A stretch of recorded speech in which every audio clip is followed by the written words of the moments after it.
Hello, this is Dr. Paul Cottrell, and I'm going to be going over my observations of the commencements for Harvard that took place this year. I was there. They have like a 2-week kind of activity that's taking place in Cambridge. The first week is a lot of alumni activities, or for the new grads. Some activities are taking place at the Harvard Club in Boston, a lot of activities in the yard, different tents, different lectures. So there's a lot of activity that's taking place for that 2 weeks of commencement. Some of the activities even start the weekend before, but I ended up going to Boston. I think the first event was May 21st. I think it was the 21st or the 20th. I think it was May 21st. So you have like these different alumni events based on the school that you go to, right? So there are 12 different schools within Harvard University, like HMS, HLS, HES, the dental school, the design school. So there's a lot of different schools within the university, right? And each one kind of has some activities that are unique for that particular school.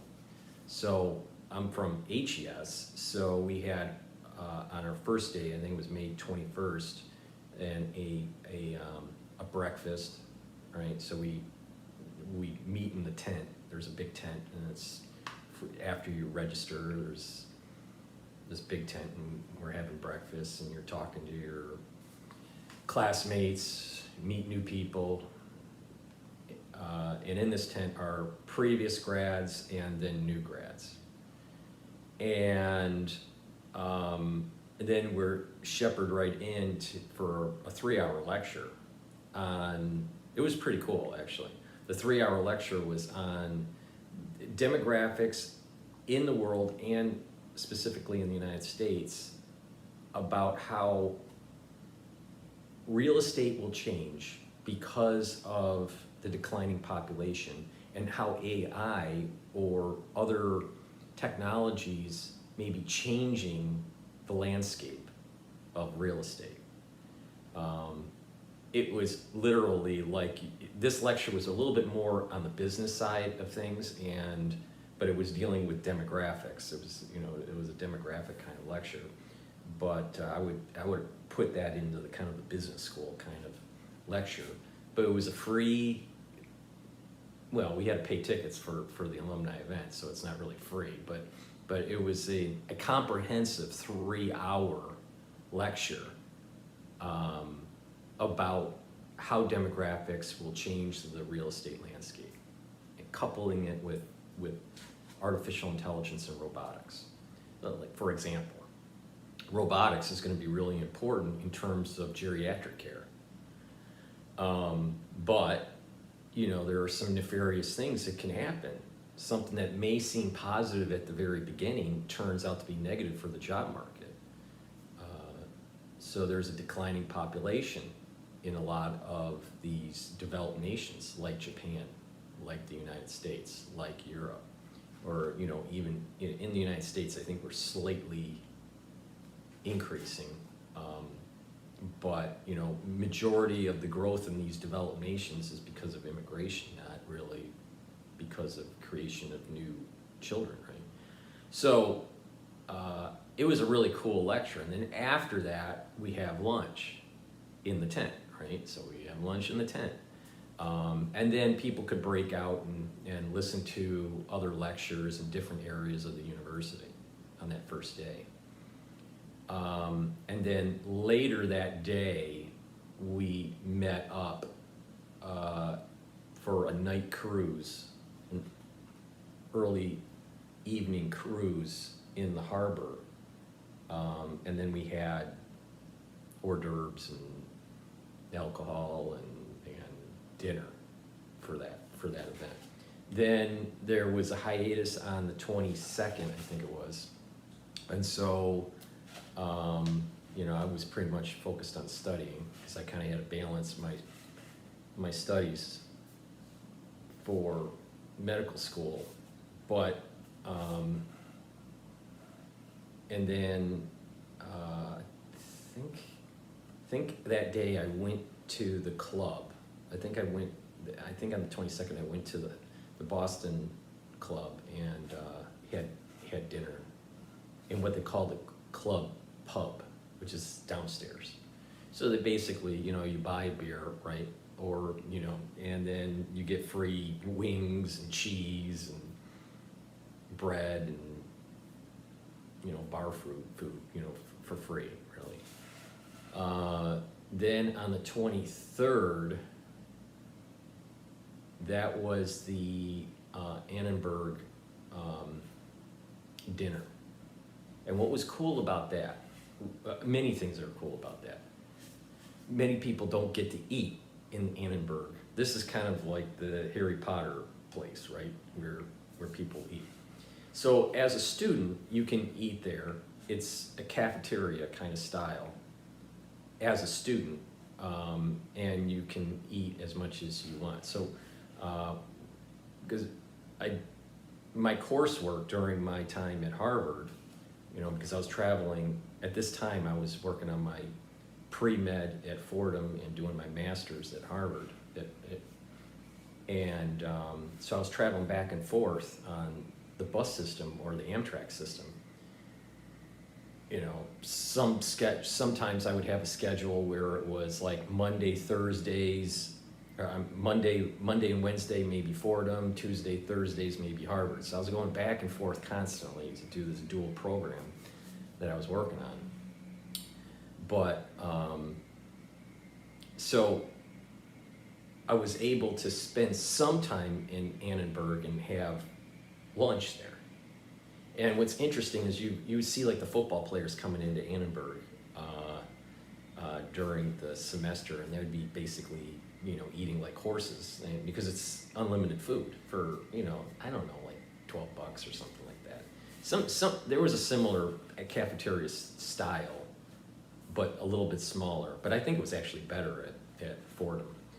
But the ambiance of Annenberg is pretty cool. The whole building and the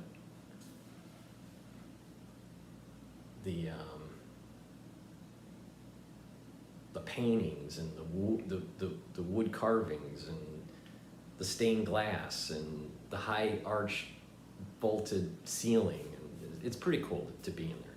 So I think that was my third or fourth time being in Annenberg. But that was the first time that I was there for not the buffet, but they had a very elegant sit-down plate dinner, you know. So, you know, I think it was goat cheese salad, and the main course was a slow-cooked shoulder beef. It was probably the best beef I've ever tasted. It was very slow cooked, and it was very tender, very, very tender. And it just kind of broke apart very easily. Some meat, if it's not properly aged and properly marinated and cooked, it's a little tough. But this was just kind of like broke apart because it was so slow cooked, right? And then afterwards, I think it was lemon meringue pie or something like that for the dessert, something like that. But it was pretty cool. You know, you meet your classmates, you talk. You know, it's a really neat event, right? And then on the 24th, there was another hiatus, so I studied. And then on the 25th was the commencements. Now, during this time, you know, there's a lot of activity going on campus. Lots of people, I mean, hotels are booked, lots of people are walking around, you know, and it's kind of a communal thing that lasts for like 2 weeks, right? There was additional alumni activities after the commencements that I participated in, I participated for the activities that were on June 2nd, but there were activities that were on June 1st that I just didn't have time for. So, I traveled back to New York after the commencements. But, you meet people all over the spectrum, people that are in research, people that are teaching, people that are in finance, people that are retired already, people that are just starting their career. It's a really neat kind of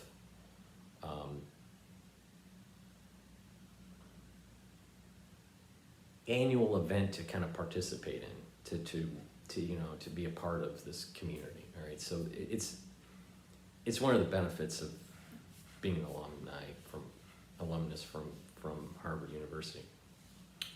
So on the commencements were May 25th, and so what is called when you are a grad of that year, which I was not. I was last year's graduating class. So I graduated from Harvard in 2022. But when you're an alumnus, you can get free tickets to the morning exercise.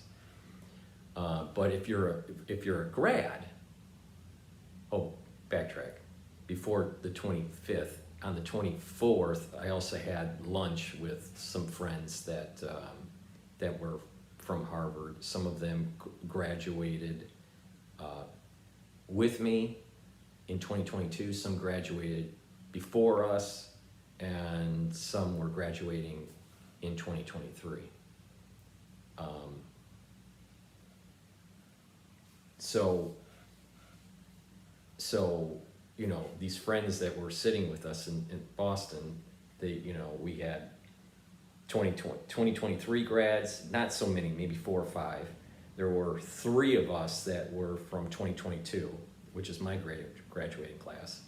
And then there was one individual that was, I believe, from 2015. So it was kind of cool. It was, it was kind of cool to see this kind of arc. So the 2023 individuals that were sitting at the table that we were eating at the Boston Club were asking what is it going to be like during commencement day, because this was the 24th and the next day was going to be commencements for them. So we were explaining to them, once you have your regala, you got to make sure you wake up early. You got to get to, your staging area. You're going to be waiting for a long time in the morning. You'll get some breakfast, and then you wait for the PhDs to be shepherded in with the bagpipes, and then you follow the PhDs. And then you stage in the old yard, and then, you're waiting and waiting and waiting for each of the schools to get shepherded in to the main theater area, and then eventually their school will get shepherded in, and then after that, then the college comes in through the different houses. So I think there are 12 houses within the college, and then they sit based on house, and then the whole commencement starts. It's a really cool thing to be a part of as a grad, but it's kind of cool to actually sit back and kind of look at this a year later and see other people going through it. So where I was, because I had free tickets as an alumnus, I was able to sit in the theater area while they were doing this commencement. So I saw Tom Hanks and all the different guest speakers, right? And where I was sitting was on the right side of the library. So there's lots of seats, but most of those seats are for students that were in that theater area in the yard. And then there are back seats for family members or alumni. Some people sit on the steps of the library that's facing the podium. I was on the right side of the library looking towards the podium. They have these big screens so people that are a little bit farther out can still see what's going on in the yard. There were about 33,000 people there. So it's a big event, right? But let's go back to the Annenberg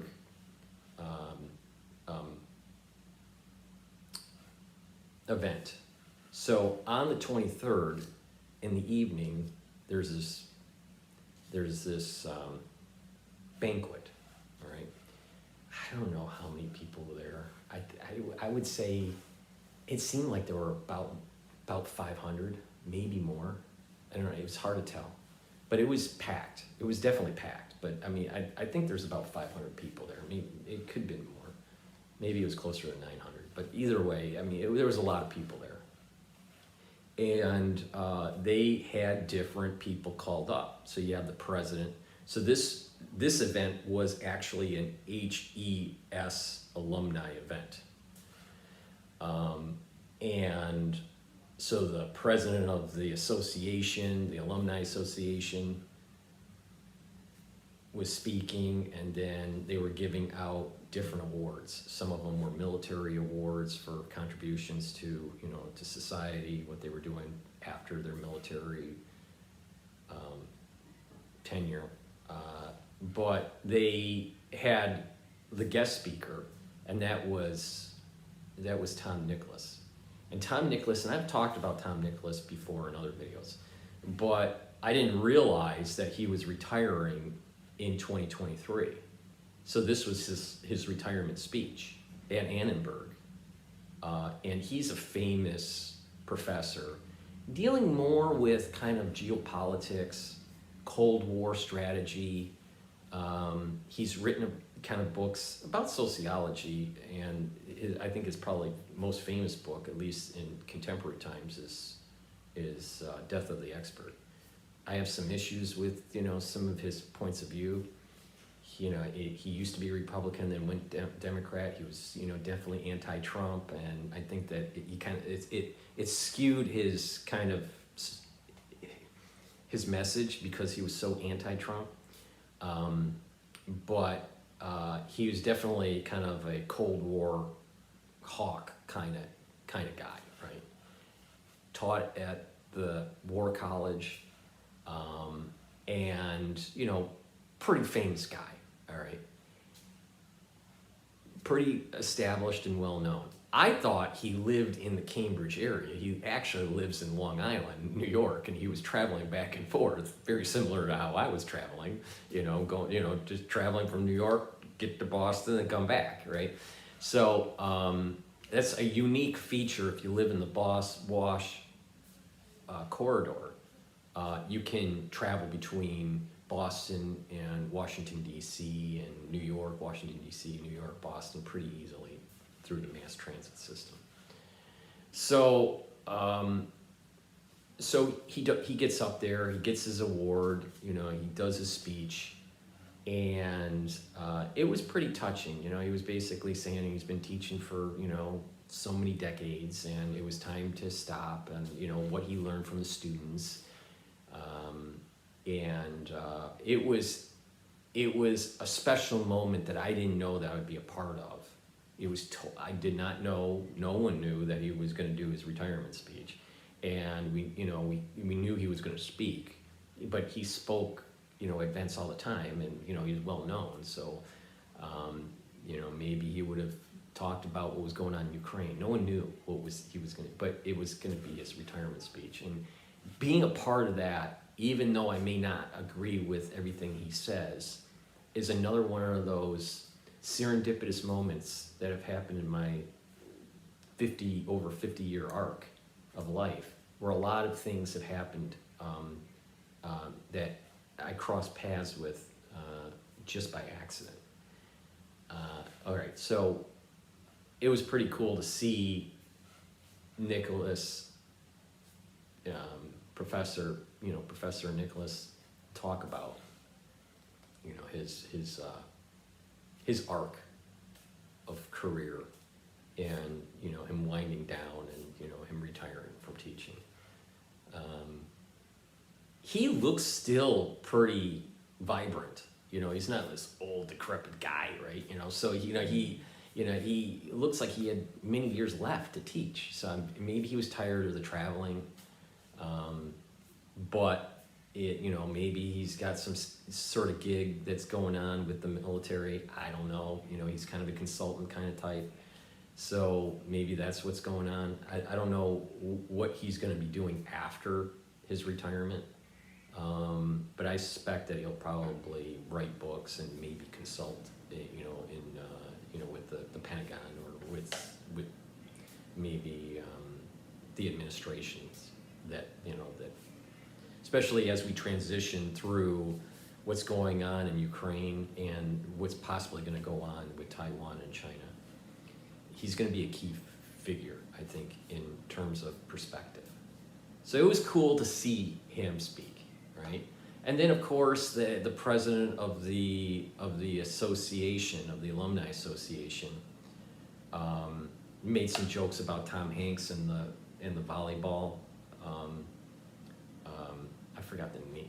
I don't even remember the name of the movie. I didn't see it, but it's when Tom Hanks is on an island and he's talking to a volleyball, and he named the volleyball, and they kind of had a mock volleyball on the podium, and they were saying, well, because this was on the 23rd, everyone thought that Tom Hanks was going to talk on the 23rd. He's going to be talking on the 25th, and sorry, but you're going to have to deal with this volleyball. It's a big joke kind of thing. And then the head of the association, the Alumni Association for us, it was stepping down, and a whole new crop of elected officials are going to, start their tenure. So it was kind of cool to see. The food was good, you stayed there the whole night, and it was cool. It was cool. All right, fast forward to May 25th. This is when the commencements happen. So basically, as an alumnus, you get a ticket and they buzz you in. It's all barcoded and barcoded and name. There was this one I think was barcoded, and then you get this order of exercise booklet, right? And you can kind of see, this is the May 25th, 2023. I saved my 2022 one, the year that I graduated. So basically, it's, what happens, there's the academic, I'll read this through really quickly. The academic procession, this is the lining up, and then you're proceeding into the theater area. The meeting call to order, which is really cool. He speaks really loud, and I call to order, and at the end, he says, it's adjourned, and the way they accentuate it is a tradition. So that's pretty cool. And then, there's the anthem, the Star Spangled Banner anthem. Then there's a prayer that is done by the chaplain, and then the anthem. And then the president will welcome. So what also is really important during this commencement is Picau was retiring. So this is another serendipitous moment. When I started Harvard, it was Faust. And then Picau becomes president. So Faust was the first female president. And then she retires. Picau comes in, and then, he's retiring now. So I was able to see this kind of like transition between Faust and Picau, and then as an alumnus to see the actual retirement of Picau. So that was pretty cool. Then they do a Latin speech, and then there's a senior address, and then there's a graduate address. Now, what's important about the senior address was talking about enzymes. It was kind of too scientific and lofty. People were tuning out. There is a tradition during the commencements where one of the speeches is spoken by, I believe, an undergrad, graduate, all right? in Latin. The whole speech is in Latin. So we have an English version of it, and then you read along. There's the print of Latin and the print of the English translation of his speech. That's pretty cool, even though no one knows what he's saying, but when you're reading the story, it's pretty cool. The graduate speech, I didn't like. She was actually from Michigan, and she was telling her story about how she was shot and how she might not be able to graduate. She had to learn how to walk again and all this. All right, fine, okay, I get that. But some of these students, not all, but some of these students promote a very woke agenda, right? So it's not about the graduating and moving forward with life. It's always some sort of like trying to promote some sort of an agenda, which I think taints the whole ambiance of the commencements. So she was one of those types. She was obviously from the Kennedy School, so they always like pushing the agendas. What I noticed, Kennedy School's pushing, the educational system's pushing, and some of the undergrads are really pushing this kind of woke agenda. Threads of Joy, which was another anthem that was said. Then they do the conferring of the different degrees, right? Which is a long process because there's so many different schools and different degrees that need to be conferred. Then they do another anthem, and then another conferring of degrees, and then another anthem, and another conferring of degrees, but this time it's the honorary degrees. And so there's about 5 different honorary degree holders that they call up and they talk about what they did with society and why they are honoring them. One of the 5 is Tom Hanks. So again, serendipitous, paths cross. Never thought I'd ever be in the same area as Tom Hanks in my whole life. And it was a special moment, even though, a lot of his movies aren't that good, but some are really good. Let me give you an example. I think Saving Private Ryan was one of his best work. Philadelphia, I think, was extremely good and important at the time that it was released, which was during this whole AIDS and HIV issue that was going on in the United States. I don't know if he won an Academy Award for Philadelphia. Maybe he did, maybe he didn't, I don't know. But those 2 were really good. As a director, and maybe even a producer, I think what he did with the Band of Brothers series was excellent.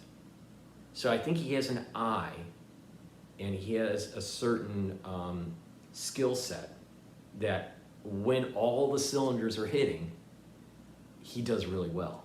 There's other movies that I just don't, I never was really into Big. I think it came out in the 80s.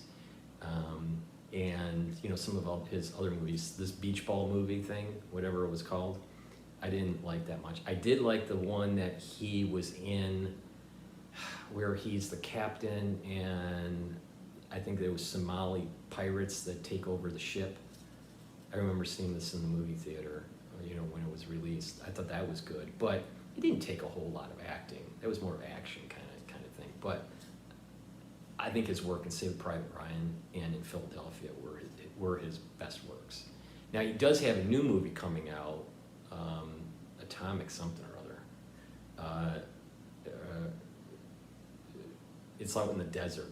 I believe this is like during the whole 1950 Cold War bomb testing thing that's going on, but I haven't seen it. So they do the conferring of those honorary degrees, and then there's the commencement address by Tom Hanks. So I think that it would be nice to... It's not fair. Maybe to play it. But please don't be in... To play it. So I saw this. I was in the theater there, on the right side of the library, near the back. But it was kind of a special moment to see. Now, my interpretation of his speech, compared to others, that's important, compared to others. Many people that speak at that podium promote a very socialistic agenda. During my graduation last year, for 2022, it was the New Zealand Prime Minister. She was so woke and so antithetical to a constitutional republic that I did a speech about it, in a recording and put it on the internet. My critique of her speech. I thought it was way too woke, and and then obviously a year later she gets kicked out of her office in New Zealand, and now she ends up being some sort of fellow at Harvard, pushing woke agenda. But in the context, when you compare them, Hanks is far more centrist when you compare the other speakers and their woke agenda. All right, so keep that in mind. In addition, and I'll do another video on this, one of the honorary doctorates was Dr. Cottrell. And I already did a video with Trey Catnight about this, very short, but I'm gonna go into detail. But she is the real inventor of messenger RNA. And I'll explain to you why it's so important that her work is causing a negative externality in terms of vaccine safety, all right? But Cottrell was an honorary degree holder with Tom Hanks for this commencement, for the 2023 commencement. So I saw her get her her degree and talk. And if you dive into her research and you understand that she set up a company in 2006 to 2013 and then ends up being part of BioNTech, and then eventually ends up getting a teachership, a professorship over at the University of Pennsylvania, which also has come up within this whole crisis. You start to see a larger picture that is happening, especially with what was going on in Barrick's lab between 2006 and 2013. All right, I'll go into a lot more detail about why this is so important and why Malone is small fry compared to Dr. Cottrell. But what is more important for this video is Tom Hanks' speech. So I'm going to play it, and then hopefully you can type along. Hopefully this video stays up on YouTube. Maybe it won't, I don't know. But I will try to keep it up. And keep in mind that the people that go to that podium are far, far more woke than he is. Like 100 times more woke. So he's a little bit more of a centrist when you do compare and contrast. So please listen. Now listen. It's not fair, but please don't be embittered by this fact that without having done a lick of work, without having spent any time in class, without once walking into that library, in order to have anything to do with the graduating class of Harvard, its faculty, or its distinguished alumni, I make a damn good living playing someone who did.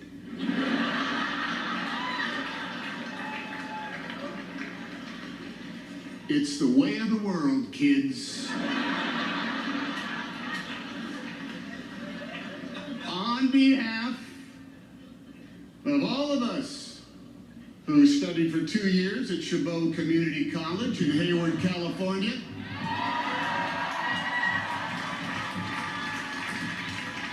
2 semesters at California State University, Sacramento, and for 45 years at the School of Hard Knocks, earning a Bachelor of Arts degree in one damn thing after another. Thank you. Thank you. I don't know much about Latin. I have no real passion for enzymes. And public global policy is something I scan in the newspaper just before I do the Wordle. And yet here I am, closing for Josiah, Palace, and Vic. Thank you, guys. Some of us here can recite by repetition the preamble to a television show we might have seen 5 days a week about a strange being from another planet with powers and abilities far beyond those of mortal men, Superman, who, disguised as a mild-mannered reporter for a great metropolitan newspaper — there were many metropolitan newspapers once, and some of them were great — who could change the course of mighty rivers and bend steel with his bare hands. He was faster than a speeding bullet. He was more powerful than a locomotive, and he was able to leap tall buildings at a single bound. And those are very, very impressive superpowers. No? Well, what was most impressive about his powers was how he chose to wield them. Yeah. Cats were saved from trees, and evildoers were banished to the Phantom Zone, and the innocent were rescued with reliable and assuring regularity. But in those half hours, which have since grown to many full-length films and multiverses, and God, you kids see them all, was the ongoing struggle for not just the protection and safety of the world, but too the exposing of crooks and their lives to the light of day. Superman, you see, and his proxies of Wonder Woman and Captain America and Black Panther and the Black Widow and the Fantastic Four. My God, there's a million of them. They are all enmeshed in that never-ending battle for truth, justice, and the American way. And in such a struggle, being a Superman is a plus, even with his one lethal weakness: exposure to chunks of the wreckage of his home planet destroyed by its own hubris and apathy. But hey, there ain't no Superman nor anyone else in his Justice League. There's just us on this planet. Now, on occasions such as this, beware of certain orators who resort to using sage quotations from historical figures, or the words of legends of literature and arts, or the name-dropping of famous friends as a claim to some kind of wisdom or super ability. Some people standing at this podium shouldn't be considered much more than lucky sots who are in the right place at the right time with the right goods and the right attitude. Or, as a man named Marlon Brando once said to me, Vic, would you pick up that name I just dropped? Marlon Brando, would you hold on to it till we're done? Thank you. Give it back to me at the end. I'm going to need it back.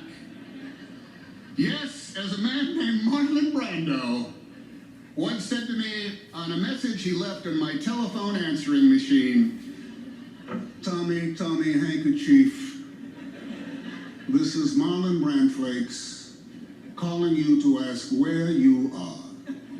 Then later, he told me that when he was a young man and registered for the draft, he filled out the form for his name and age, but when it came to his race, he wrote human. For Tommy, what are we all but human?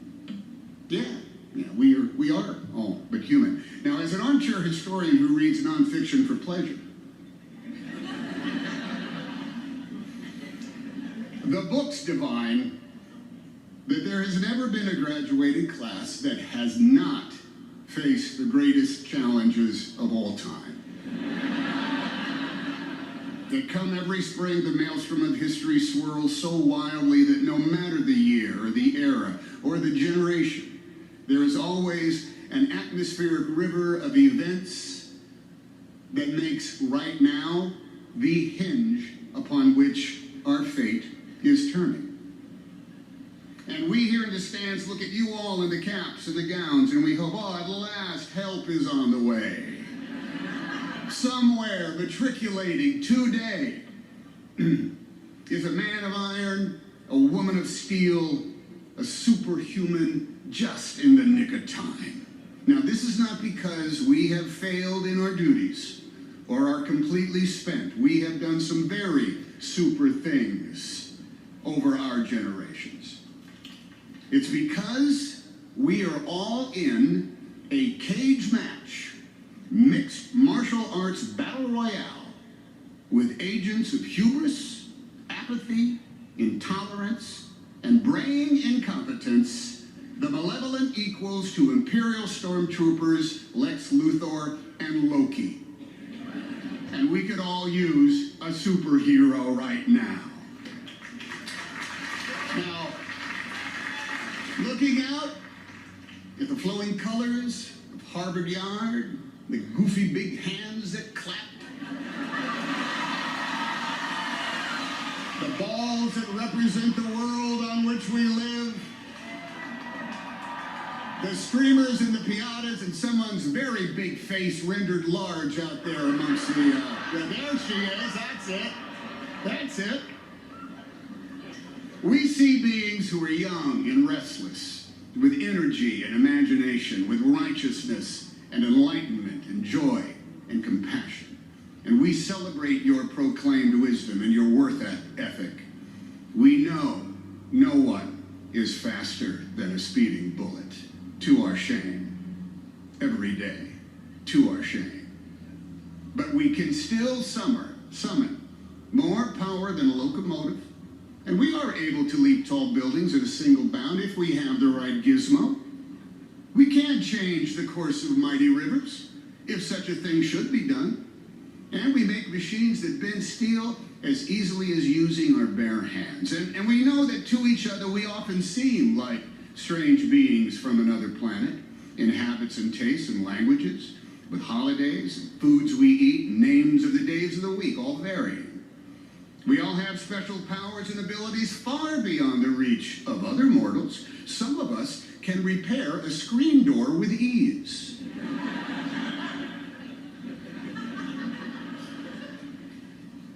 Some of us can take care of a 5-year-old kid and a toddler for 24 hours a day and never stop loving them.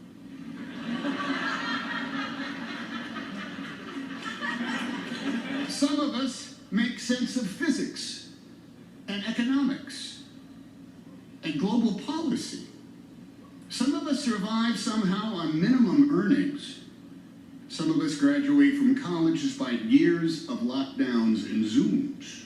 And these achievements are all stellar, even though, yes, we are all but human. Still, we'd like to look up in the sky and see not a bird, not a plane, but, well, someone who is young and strong and super, who will fight the never-ending battle for truth, for justice, and for the American way. Someone who will take on that work. Now,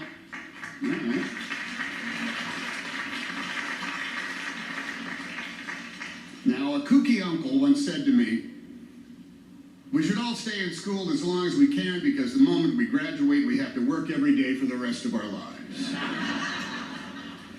Now, that uncle was, you know, a bit bitter, but he was not wrong.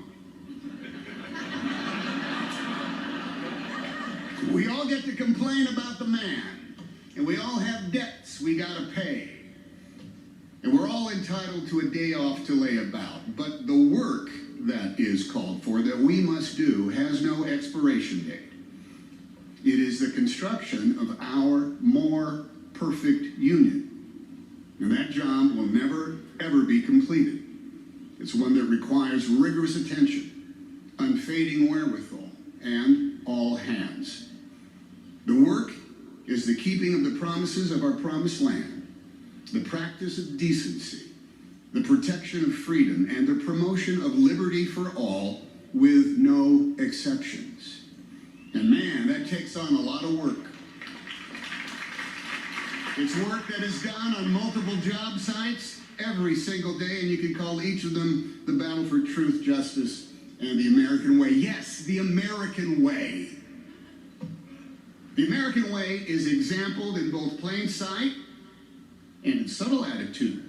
It's in moments of routine exchange and in broad expectations. It's in places of historic weight and import and in the small spaces in which we all stand. The American way can be exampled when you respect the law and the rights of all, because if you don't, who will? When your food is brought to you and you thank the server, because if you don't, who will? When you pick up the litter that has missed the recycling bin, because if you don't, who will? When you vote your conscience and make sure your neighbor has the opportunity to do the same with theirs, because if you don't, who will?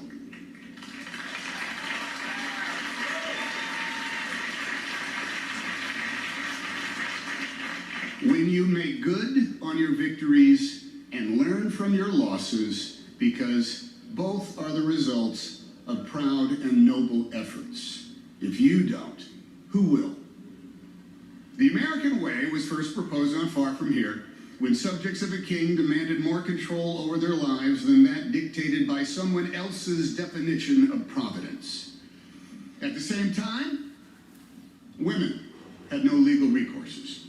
An entire segment of the population had been taken from their homeland and enslaved to work as chattel regardless of their age. And the original inhabitants of this continent, from sea to shining sea, the only ones who carried the DNA of America, were considered subhuman. Yet even with such paradox was written down the how-to. How to establish justice, ensure domestic tranquility, provide for the common defense, promote the general welfare, and secure those blessings of liberty for ourselves and our posterity, no matter as time and conflict and the institutions of our democracy would determine our gender, our race, our creed, our color, our chosen deities, or who we love. For it is our manifest destiny to pursue our own happiness. All of us, no exceptions, are entitled to the inalienable rights of liberty and freedom because we live in the United States of America.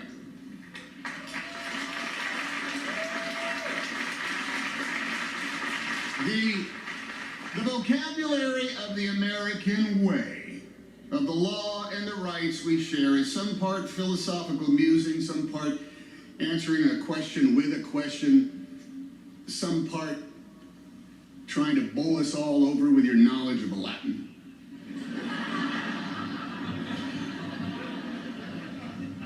Some part answering the question with a question, and the rest is all practical. It's even physical, and it's certainly tangible. It's the language of telling the truth. What is truth again in Latin? Veritas. The language of telling the truth. It is in the vision quest for truth that we look to you newly incorporated members of the Justice League of Avengers to come to the rescue. For the truth to some is no longer empirical, it's no longer based on data, nor common sense, nor even common decency. Telling the truth is no longer the benchmark for public service. It's no longer the salve to our fears or the guide to our actions. Truth is now considered malleable by opinion and by zero-sum endgames. Imagery is manufactured with audacity, with purpose, to achieve the primal task of marring the truth with mock logic, to achieve with fake expertise, with false sincerity, with phrases like, I'm just saying, or I'm just asking, I'm just wondering. Now literally literally, you cannot believe your eyes, and your ears will help others lie to you. Someone will report the world to you exactly as you wish it were, full of alternative facts, of conjured narrative meant to buttress the status quo and deny its offenses, or rejig the rules and muddy the playing field depending on where one is on the food chain and the moral spectrum. The American way can be demonstrated without ceasing as a perpetual prayer by every big shot and any plain Jane or Joe Blow. Justice can be an everyday pursuit, case by case, with both lightning speed and the slow, inevitable effect of gravity. Truth, though, oh, truth. Truth feeds up in the high country, as elusive as serenity, yet as certain as the North Star and the Southern Cross. Truth is mined at the intersections of our chosen behaviors and our fixed habits, in our personal boundaries. Truth has synonyms such as honesty, honor, transparency, and yet the common practice of so many is to play fast and loose with those very words, to create enemies, to claim victimhood, to raise the mediocre into merit, and to make cloudy a vista that is actually crystal clear. Likewise, truth has opposites. Omission. You don't need to know that. Distraction. That's not the real story. This is. Opinion masquerading as clairvoyance. Oh, here's what is going to happen. And influence peddling. You know, a lot of people are saying. Truth, too, has a nemesis equal to any colored kryptonite that, like a feral hound, is never too far off the path in the weeds and in the shadows, lying in wait for the lethal opportunity to bring truth down. And that beast is indifference, which will make moot all the permanence found in truth. Indifference will rust away the promise of our promised land. Propaganda and bald-faced lies will erode over time. Idolatry and imagery lose luster and effect. Ignorance and intolerance can be replaced by experience in the wink of an eye, but indifference will narrow the vision of America's people and make dim the light of Lady Liberty's symbolic torch. Indifference makes citizens into indentured servants held in labor by the despots and tyrants whose default setting is cynicism, who outlaw dissent and ban art and dialogue and books, who grab power any way they can, enabled by the subterfuge of their co-conspirators, rewarding the rationale of the complicit, and surging into the vacuum caused by the indifference of a people who have been made weary by struggle, so weary that they lose hope and are left to yearn to be saved by the fiction of superheroes.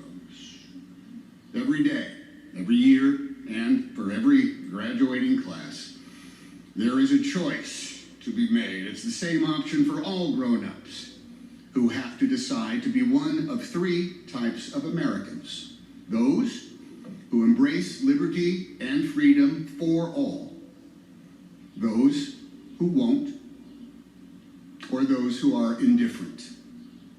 Only the first do the work of creating a more perfect union, a nation indivisible. The others get in the way.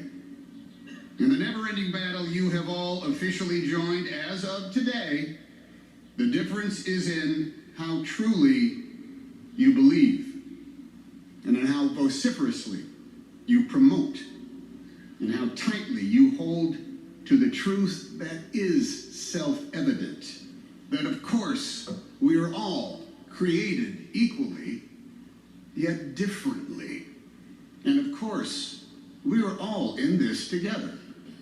If we do the work, justice and the American way are within our grasp, no matter our gender, our faith, our station, our heritage or genetic makeup, the shade and hue of our flesh, or the continental birthplace of our ancestors. Why is that truth so hard for some to accept, much less respect?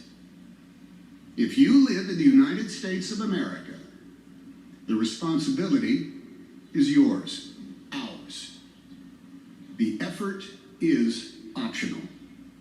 But the truth is sacred, unalterable, chiseled into the stone of the foundation of our republic.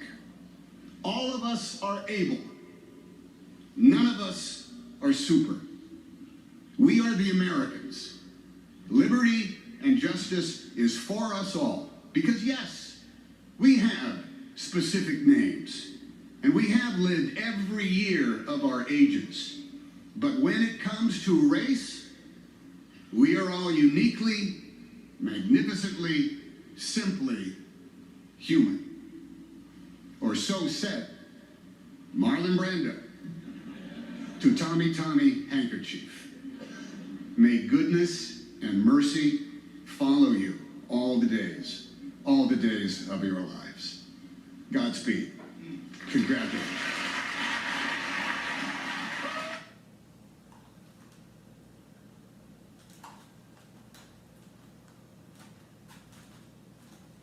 So that was the commencement for 2023.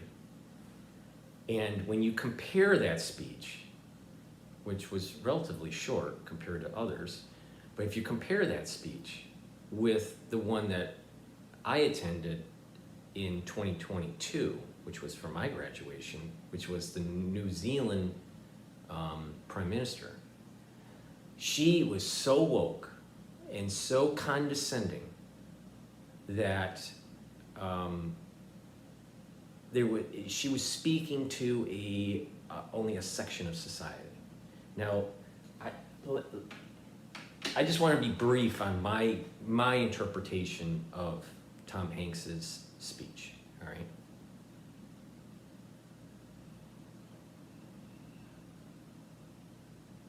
The United States of America has a lot of challenges, and everyone knows how, through listening to my channel, how I feel as though where the United States gets off the rails, especially with the national security state and all the problems that happen within this whole military industrialized complex that you add in biology too. It gets really scary, right?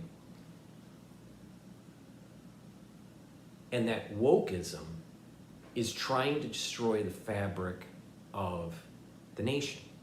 And wokeism is trying to destroy the fabric of the family unit, right? And that is a major challenge.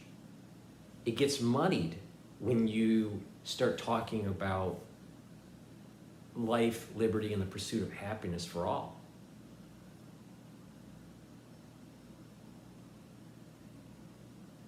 When you have individuals that are promoting agendas to destroying the very fabric of society that goes to the very beginnings of the human race, it causes negative externalities. And that there needs to be a forceful stopping of this agenda that is eroding these family units and of the society. But individuals that may not want families for whatever reason, or are prefer to be associated differently in their sexuality or whatever, should be protected by the Constitution. The problem is when that lifestyle is promoted in the media, promoted by corporations, promoted within the society. For example, the problems that we're seeing with ESG ratings of companies. to be able to be qualified to be part of some sort of ETF fund, or to be able to be qualified to be able to be in an investment for certain portfolios, it has to have a certain ESG rating. Well, if you don't have, some sort of socially responsible rating, then your company will not be funded. So investors are pushing CEOs to making decisions that they may not necessarily want to do. This is not, life, liberty, and the pursuit of happiness. This is a mechanism to force feed an agenda on the other side of the population.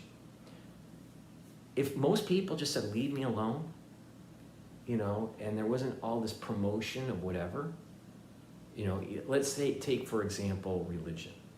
If people were just left alone to observe their religion the way they want, all right, or not to have a religion, let's say atheism or agnosticism, right, and just people were left alone, that is a more perfect union than one side, either the atheists or the other side, the religious, forcing their particular perspective. When that is happening, that is against life, liberty, and the pursuit of happiness. Take it with, this whole transgender movement that's happening in the elementary schools.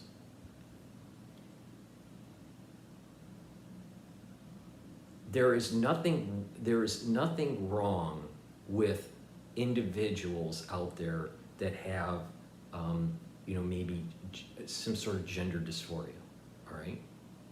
And maybe they need to be helped, maybe they, but it shouldn't be promoted.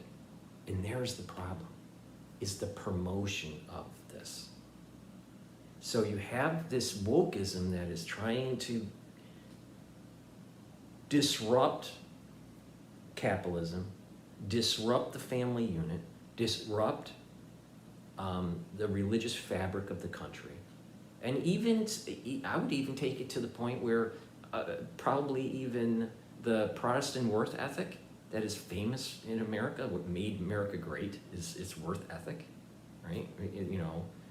It's basically based on this idea, the Protestant worth ethic, but this worth ethic that has been around since the beginnings of this nation is starting to erode. And so when wokeism attacks the economics, attacks the biology, attacks the family unit, attacks the other social pillars, then the foundation that Tom Hanks is talking about starts to erode, starts to crumble. So I think, in a nutshell, when you compare Tom Hanks' speech with the other woke individuals out there that have spoke at that podium on that day or other years, his speech was far more centrist. And that we as a nation need to uphold the constitutional ideals that our founding fathers created for this nation. And it's, I think, to sum up his speech in a phrase, it was Bono, even though he's a little woke. But Bono, back in the 90s, had a phrase, it was on the one song. Basically, we are one, but we are not the same. We have to carry each other. That, in a nutshell, is what Tom Hanks' speech is. So, I was there. I thought it was a great speech. But we also have to stay vigilant and make sure that the national security state is eroded. We have to make sure that the family unit is protected. We have to make sure that our economic system isn't, attacked by socialism. And, religious institutions can still flourish in, future generations, instead of this attack that is happening at the elementary school level. So, but we also have to realize that to move forward, we have to work together. That's what I get out of Tom Hanks' speech. So hopefully you learned something about Tom Hanks, a little bit about the country and where we're at, my perspective on, on wokeism, which I think is destroying this country.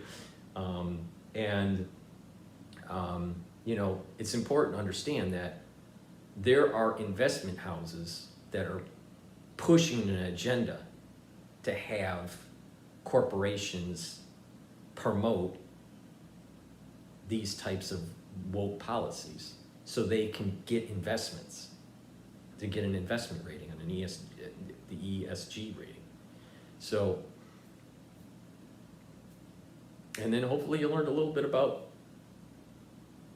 that whole week of activity that takes place in Cambridge during the commencements. And then I'll do another video. I'll do another video of Dr. Cottrell and why her research was so important, and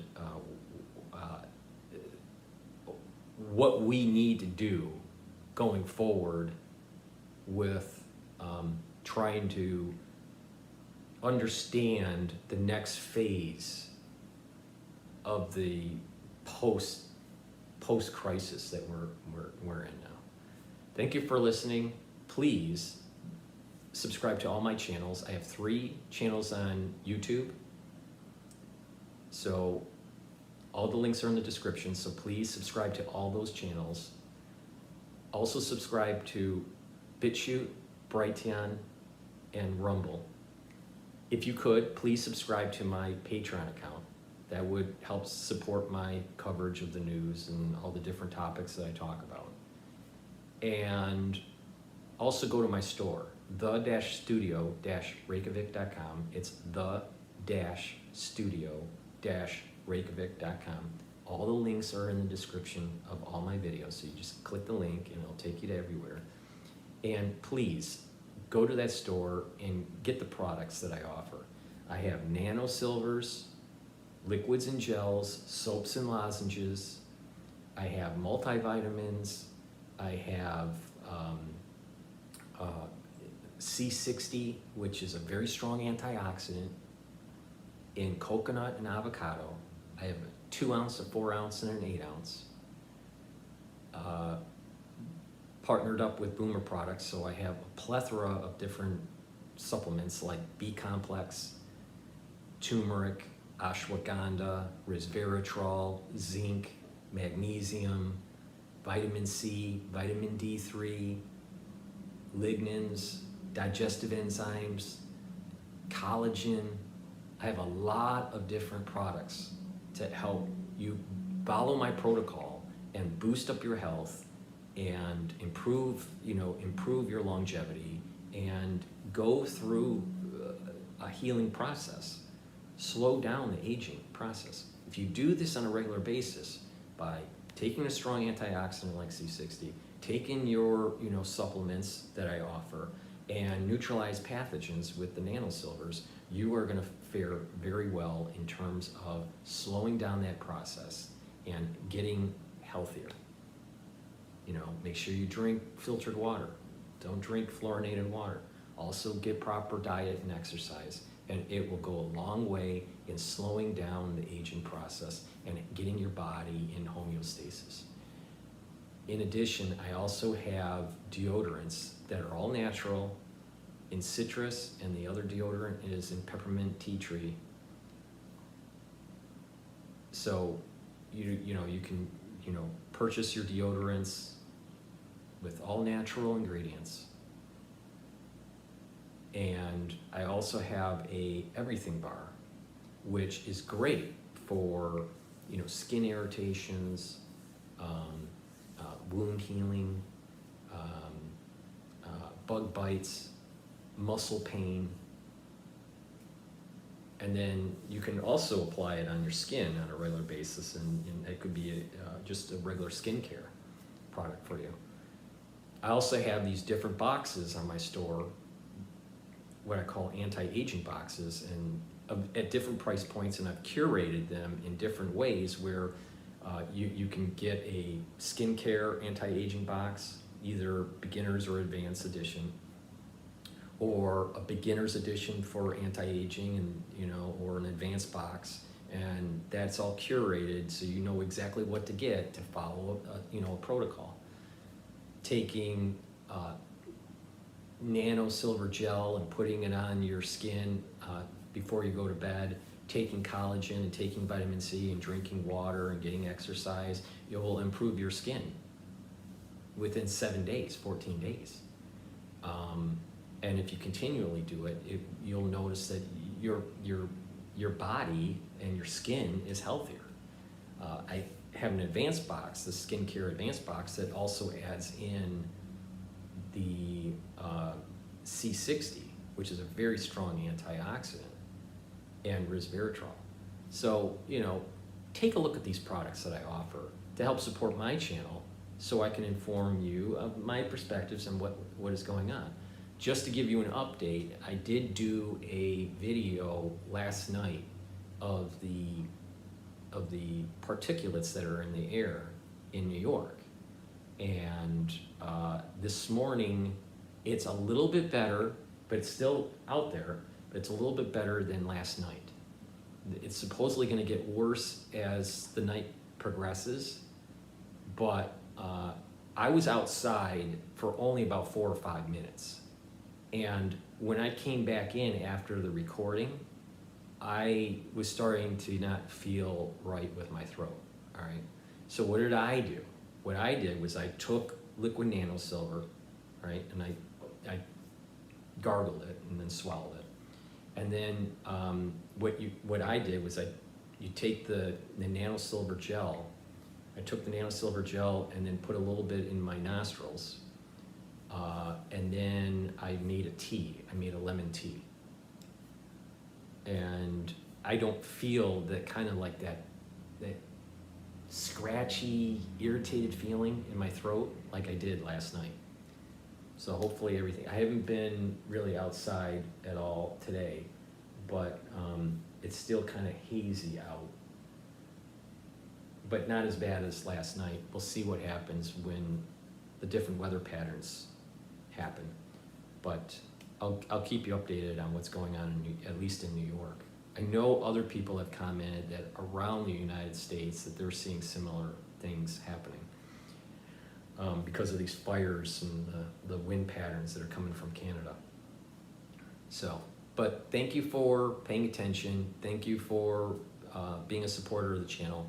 And please, go to the store and purchase the products that help you. If you can't purchase the products because of finances or because you're out of the United States, you could help support my work by being a Patreon subscriber or donating through Stripe or PayPal on my homepage on my website, the-studio-reykjavik.com. You can donate through Stripe or PayPal, and that would help support my work. I am not monetized, and I was demonetized from YouTube 3 years ago for covering the stuff that I've been covering. I'll never be monetized on YouTube, but I think it's important. I'll do another video on this, but we need to kind of look at this whole truther movement, right? Who's real and who's not real in terms of wanting to inform the public versus wanting to inform the public, and it really has become more of a business for them, really. I think Malone falls in this category.